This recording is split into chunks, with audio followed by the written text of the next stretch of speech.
but du wagon bleu, c'est de rassembler tous les passionnés de matériel obsolète et démodé roulant.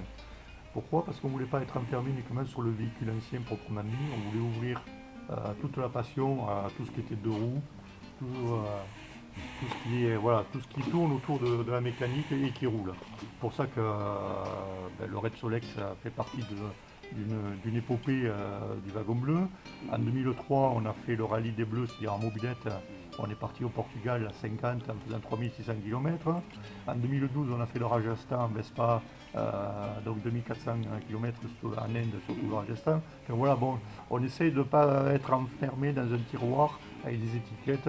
On est ouvert à tout, on est assez. Enfin, je sais pas comment on est, parce que c'est vrai que c'est difficile. Je suis pas objectif, moi. Il n'y a pas trop de prise de tête, et, Ouais. normalement. Normalement, ouais. Et puis, voilà, ça reste convivial, C'est le- mais qu'il y ait quand même un peu d'activités qui sortent de l'ordinaire.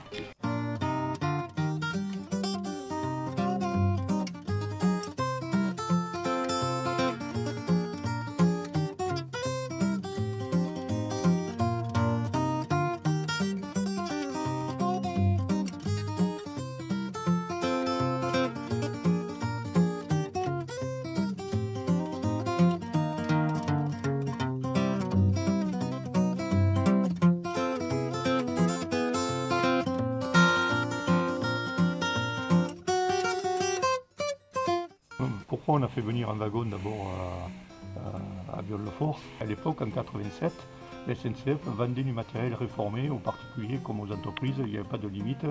Et quand je les ai contactés, ils m'ont dit mais pourquoi vous ne voulez pas un wagon voyageur? On va en réformer à Marseille, ils vont partir à la casse, allez-y, et si vous voulez un wagon voyageur, à ce moment-là vous nous le dites, il n'y a pas de problème. Et donc c'est parti comme ça. Mais après les difficultés ne sont pas là, hein. Les difficultés c'est le transport, c'est les aménagements, les autorisations, parce que ce n'est pas toutes les communes qui acceptent ce genre de siège social.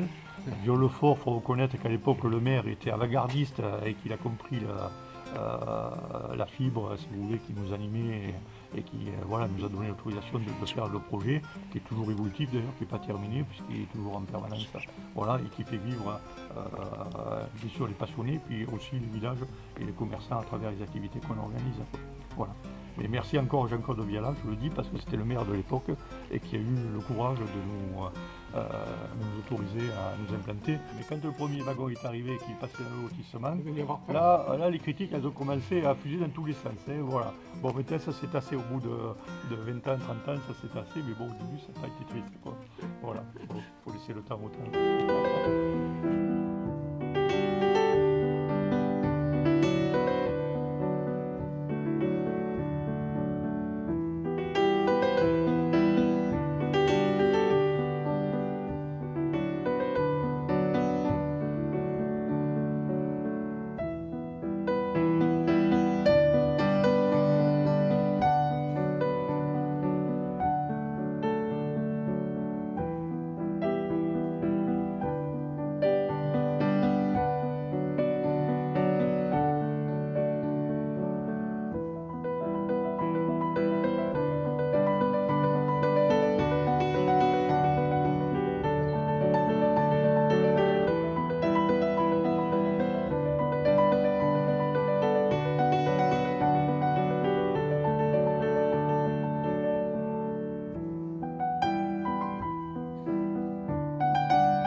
Oui, ces véhicules appartiennent donc au club, et ils viennent régulièrement pour les retaper et pour les entretenir de toute façon, pour qu'on puisse faire nos sorties. Ça appartient à des particuliers. Non, il n'y en a aucune qui sont là appartenant à l'association ou autre. Non. Non, généralement, il faut vraiment faire partie du club pour pouvoir travailler sur les voitures ici.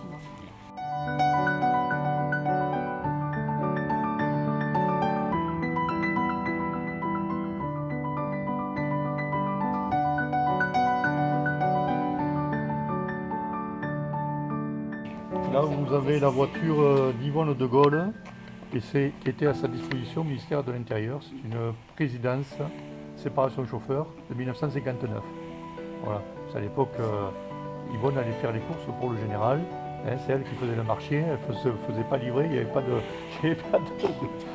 chef cuistot à l'Élysée. Donc tout était fait même par Yvonne. Et donc elle avait son chauffeur et sa voiture à disposition. Bon, je blague un peu, mais c'est un peu ça.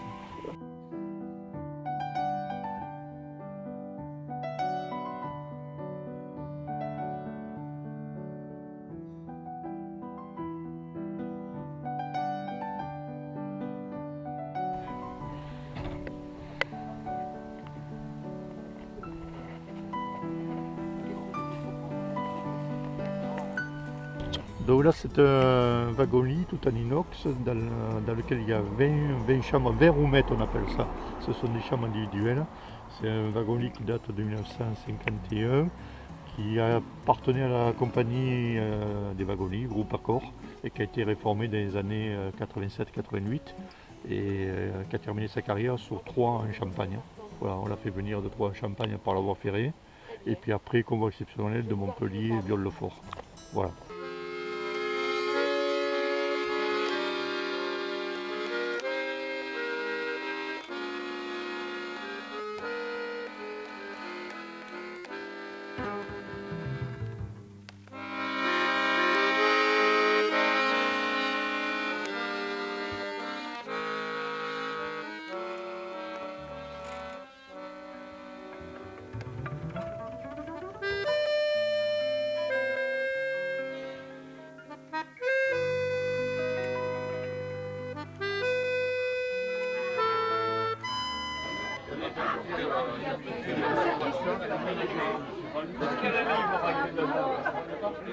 Pour célébrer l'an 2000, c'est un défi de 2000 km en Solex que se sont lancés les membres du Wagon Bleu. Un périple qui se prépare depuis de longs mois et qui vit aujourd'hui une étape importante. Aujourd'hui, on distribue les Solex donc, qui sont arrivés la semaine dernière en vue du Raid Solex France-Hongrie. Et donc il y a 100 participants normalement qui vont venir au fur et à mesure chercher pour retirer leur Solex. Il est vendu déjà le 60. Désolé. Ah, non, non.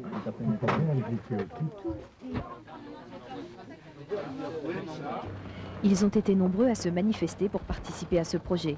Mais pour des questions de logistique, les inscriptions sont limitées à 100. Une vingtaine de candidats sont même inscrits en liste d'attente. 62,8. Pour qui le 68? Pour madame, hein? Ouais, 62. Ça c'est qui ça? Les Solex sont arrivés directement de l'usine hongroise qui fabrique aujourd'hui le S3800 sous licence française. Une série spéciale de 112 modèles aux couleurs du club sont distribués aujourd'hui aux concurrents. C'est un vélo Solex qui est actuellement fabriqué en Hongrie et qui va nous servir à nous déplacer de Montpellier à Debrecen en Hongrie, à l'usine où se trouvent actuellement fabriqués les Solex. Ça sera 150 km par jour, c'est-à-dire 5 à 6 heures de Solex par jour, 10 heures le matin, 3 heures le matin, 2 heures, 3 heures l'après-midi. Ce sera une promenade, au mois d'août il fait beau.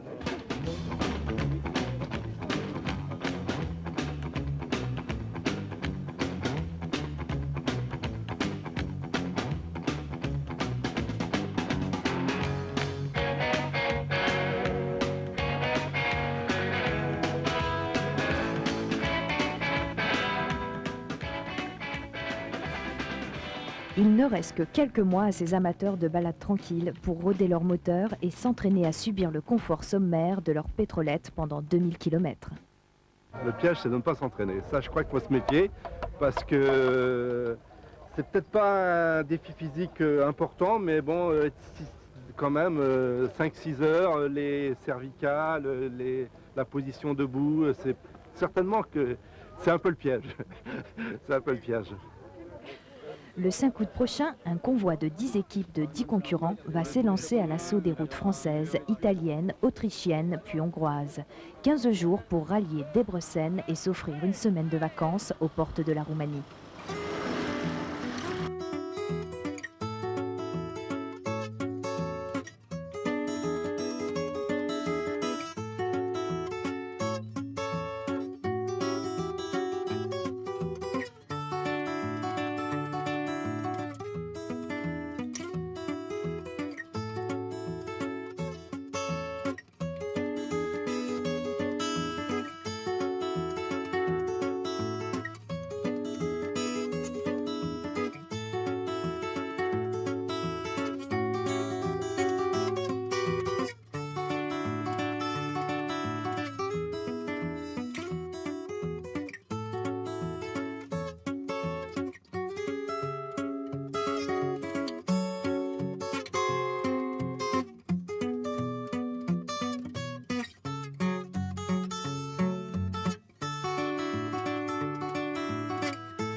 te dire, c'est quand on est arrivé à Biarritz-Falou, donc les officiels nous attendaient à l'entrée de la ville pour qu'on soit escortés pour traverser toute la ville. Et à tous les carrefours de la ville, il y avait la police locale qui était gantée. Donc ça nous avait marqué, ils étaient en gants blancs officiellement pour nous recevoir, pour nous faire passer. Et on est allé bien sûr à la mairie qui nous a d'abord accueillis avec un discours comme dans les pays de l'Est qui ont duré 3 heures. Et on était au bout du rouleau parce qu'on avait fait 2600 bornes sur 3 semaines dans des contraintes épouvantables avec on va passer. Et on avait envie de boire le coup. Et le lendemain, on a eu droit bien sûr à la visite de l'usine qui était sur place sur Biarritz-Falou. L'usine qui nous a effectivement, où on a vérifié qu'il y avait tout le matériel du BK pour fabriquer les Solex. Et il y avait d'ailleurs des Solex qui étaient déjà emballés et qui partaient pour tous les pays, notamment du Japon, ça partait aux États-Unis, en Allemagne, au Portugal. Je veux dire, ils exportaient énormément de Solex à l'étranger. Et d'ailleurs, pour notre venue, Georges Safar avait fait venir des concessionnaires de l'étranger pour la grande soirée qui était organisée en notre honneur. Et à la fin de la soirée, je me souviens, il y avait eu tellement d'ambiance, tout le monde était pété comme des coins, il faut le dire. Je crois qu'il a fait signer les concessionnaires, je ne sais pas combien de contrats il a pris du Solex, parce que les concessionnaires n'en revenaient pas qu'on avait réussi à faire ce pari à 100 Solex venir de Vieux-le-Fort, traverser les Alpes, l'Italie, l'Autriche et toute la Hongrie. Et je crois qu'à la fin du repas, il a dû faire signer, je ne sais pas combien de commandes il a dû prendre parce que tout le monde était euphorique. Voilà, donc on garde un souvenir extraordinaire de cette épopée. Alors, les pannes, on en a eu parce que le Solex n'est pas fait pour faire le raid qu'on a organisé, d'autant plus que dans l'équipe des 100 personnes, il y avait beaucoup d'adolescents. Et puis dès que ça monte, des minutes pédaler, et puis bon, ils sont de suite fatigués avant de se lever le matin. Donc on a eu beaucoup de pannes, et heureusement d'ailleurs qu'on a eu l'assistance de l'usine pour faire le raid, parce que nous-mêmes on n'aurait pas pu assurer tout seul en tant que club le nombre de pièces détachées qu'il a fallu systématiquement remplacer dans le raid. Juste des petites anecdotes comme ça qui n'ont rien à voir à la mécanique elle-même, mais on avait un Australien qui était venu se joindre à nous pour faire le raid. Et quand on avait fait la pesée des participants, parce qu'on avait dit qu'il fallait que les gens ne fassent pas plus de 5 kilos pour faire le raid, bon lui il était venu d'Australie, donc du coup on a eu du mal à lui dire qu'il ne pouvait plus venir, mais il faisait plus de 5 kilos, il faisait 2 mètres, il avait une barbe de ZZ Top, et chaque fois qu'il démarrait le Solex, il pliait une roue. Voilà, donc je crois qu'ils ont donné 8 roues, il y avait les rayons qui cassaient et la roue qui pliait. Je crois qu'il nous a bouffé 8 roues à lui tout seul. Donc bon là c'est une anecdote. Non, sinon après, alors toujours pareil, il y a des gens comme moi ou d'autres, on n'a pas eu de soucis avec le Solex. Il y a d'autres où c'était récurrent, il y avait des Solex qui tombaient en panne régulièrement. Et d'ailleurs, le stock de pièces détachées qui était mis à notre disposition au début du raid n'a pas suffi. Arrivé en Italie, il a fallu qu'ils refassent leur réapprovisionnement. Donc, c'était l'ambiance qui était vraiment super, mais c'est vrai que j'avoue qu'il y a eu certains soirs de grand découragement. Parce qu'on était épuisés. Et puis on pensait, il y avait des jours où on pensait qu'on n'allait jamais arriver à l'étape. C'était vraiment très long. Quand tu t'en vas comme ça sur des trajets de longue distance, tu t'en vas à 3 ou 4, c'est pas un problème parce que tu arrives toujours. Mais là, la difficulté c'était le nombre, c'était 100, mais c'est l'accumulation de la fatigue, si tu veux, jour après jour, et des tensions qui faisaient qu'au fur et à mesure, les gens se décourageaient et commençaient à douter, si tu veux, de l'objectif final, c'est-à-dire d'arriver à Biarritz-Falou. Quand on est arrivé à Budapest, quand on est rentré en cortège, parce qu'on rentrait en cortège systématiquement dans les grandes villes, on faisait nous-mêmes notre propre circulation, c'est-à-dire qu'on arrêtait au feu rouge toutes les automobilistes sans demander les accords de qui que ce soit, parce qu'on voulait perdre personne dans les grandes villes.